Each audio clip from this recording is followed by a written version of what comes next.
Bonjour et bienvenue pour ce nouveau rendez-vous 25 ans, 25 partenaires. En 2023, Tourmag fête ses 25 ans et à cette occasion, nous invitons des partenaires qui nous soutiennent depuis de très longues années.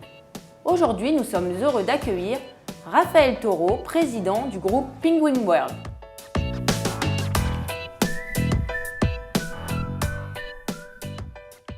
Raphaël, bonjour.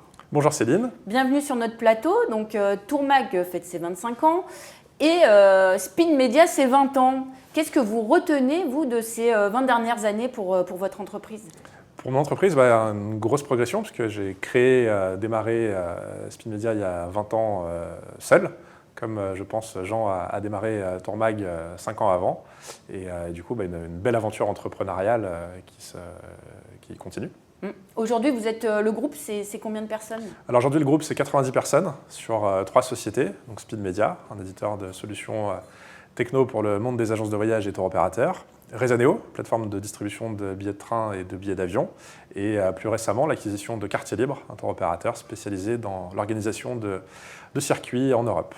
Alors, comme je disais en introduction, Speed Media, Rezaneo, Quartier Libre sont des partenaires de longue date de Tourmag. Quel regard vous portez sur le journal ?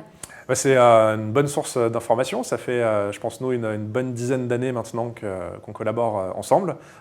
Évidemment, pour nous tenir informés de l'actualité de nos métiers. Et puis, pour arriver à se faire connaître et à toucher nos clients avec des campagnes de publicité sur vos médias.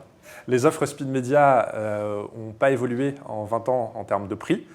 Donc économiquement, c'était quelque chose de plus vraiment tenable. Elles ont évolué par contre en termes de technologie, puisque le principe, c'est de proposer des plateformes sous forme d'abonnement, et donc avec les évolutions incluses. Et plutôt que de faire un petit peu comme on a subi tous avec nos factures d'électricité, des augmentations un peu sauvages, on a décidé de prendre le temps de la réflexion et de proposer de refondre nos offres.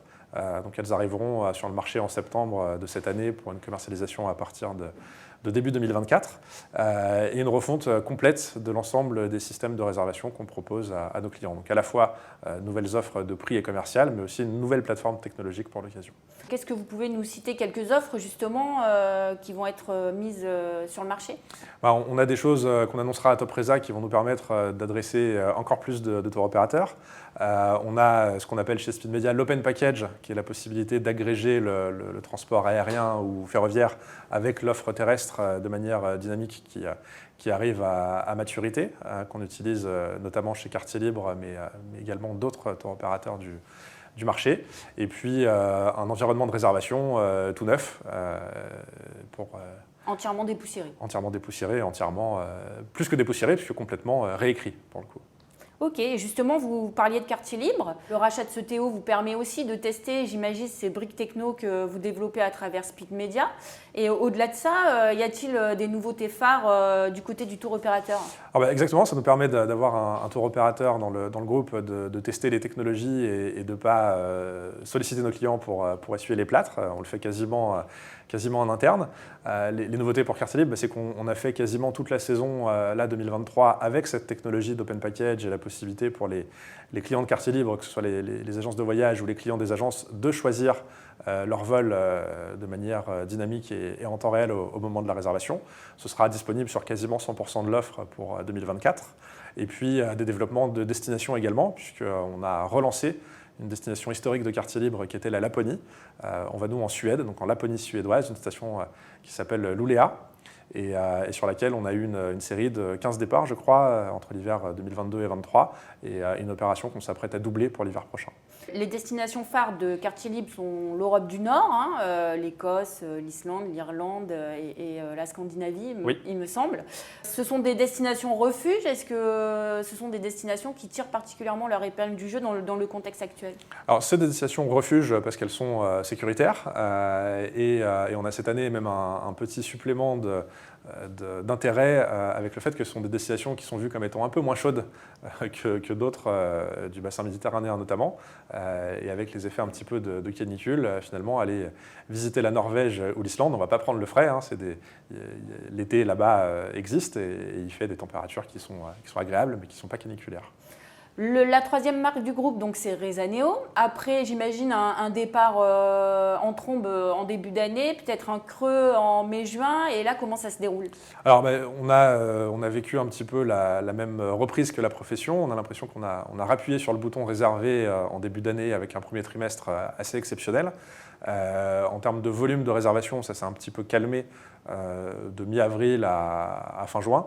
Et là, depuis début juillet, on sent à nouveau une effervescence, une reprise de réservation très dernière minute pour l'été. Les compagnies aériennes, beaucoup nous disent que l'été n'est pas encore joué et qu'il reste des sièges à vendre, et c'est ce qu'on constate là depuis quelques jours. On parle beaucoup de l'inflation et notamment des tarifs aériens qui augmentent. Quel est votre sentiment là-dessus? Ça a été réel. Après, les tarifs aériens sont faits par beaucoup des algorithmes et un petit peu des humains qui mettent en machine les algorithmes.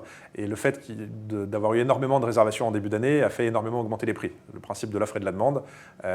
Tout n'a pas été réservé. Une fois que les prix sont trop élevés, plus personne n'achète. Et donc, le même principe de l'offre et de la demande fait que des corrections arrivent et que les prix reviennent à des niveaux un peu plus raisonnables. Ça ne veut pas dire pour autant qu'on fait face à des baisses, puisqu'on est toujours sur des prix moyens plus élevés qu'avant, mais sur un prix un peu plus raisonnable. raisonnable. Rezaneo, c'est aussi le train, ce n'est pas que l'avion. Où en êtes-vous des développements, notamment Ouigo? Alors, Rezaneo, c'est aussi le train, effectivement. On a lancé le train en 2019, je crois, puisque c'est un segment qui a été assez délaissé par les agences de voyage, notamment sur l'offre loisirs. Donc, on permet de réserver les billets de train de tout l'inventaire SNCF, Ouigo compris. Et puis, dès la rentrée, des nouveaux acteurs comme Trenitalia ou Renfe. Vous allez essayer d'être exhaustif sur l'offre train. Exactement. On veut appliquer le savoir-faire qu'on a sur l'aérien, de savoir se connecter à de nombreux systèmes et de traiter ses réservations, d'être capable de proposer la même chose sur l'offre ferroviaire. On débute la saison été, mais il y a 2024 aussi qui se profile. Comment vous anticipez l'année prochaine? Alors, l'année prochaine se présente pour l'instant bien. Un point un petit peu négatif, c'est que on subit encore des hausses de prix assez fortes. On a vu des hausses auxquelles on n'était pas habitué entre 2022 et 2023.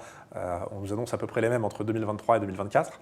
Donc, il va falloir être sensible à ça. Et c'est le jeu des équipes en ce moment de quartier libre d'avoir ces discussions et ces négociations, puisqu'il faut qu'on arrive à rester dans des gammes de prix abordables et de faire entendre raison un petit peu. Il faut tenir les prix. Il faut tenir les prix, exactement. Okay. Et sur Rezaneo, vous voyez également...